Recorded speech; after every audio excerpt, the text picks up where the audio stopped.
Today, we're making pasta fagioli, a traditional Italian soup. It translates to pasta and beans, but there's way more going on in this soup.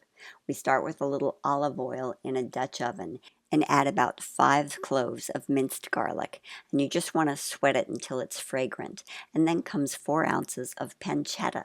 And I dice this really finely. And then some hot Italian sausage. This is about a pound, pound and a quarter of meat. You just want to break it up with the back of a wooden spoon and cook it until it's browned. Stir in some diced onion, carrots, and celery, and just cook them for a few minutes until they soften slightly. And then comes a can of diced tomatoes and 2 cans of cannellini beans. You could also use navy beans. Stir the pot well to combine, and then we add the chicken stock. I recommend using low sodium stock so that it doesn't oversalt the soup. Now for the seasonings. We'll start with some dried oregano and crushed red pepper flakes plus 2 bay leaves. Stir them in well and bring the pot to a simmer.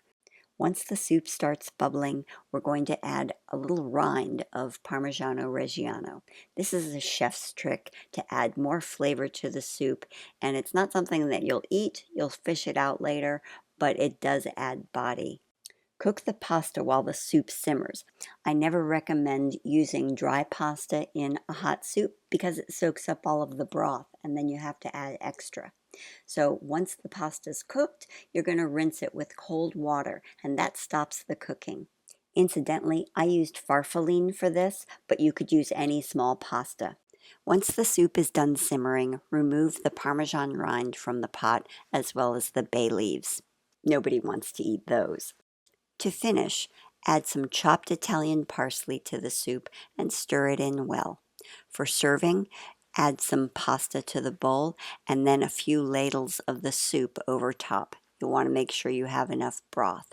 And then just garnish with a little bit more parsley and Parmesan cheese. This recipe makes a big pot of pasta fagioli and it comes together in less than an hour. Buon appetito!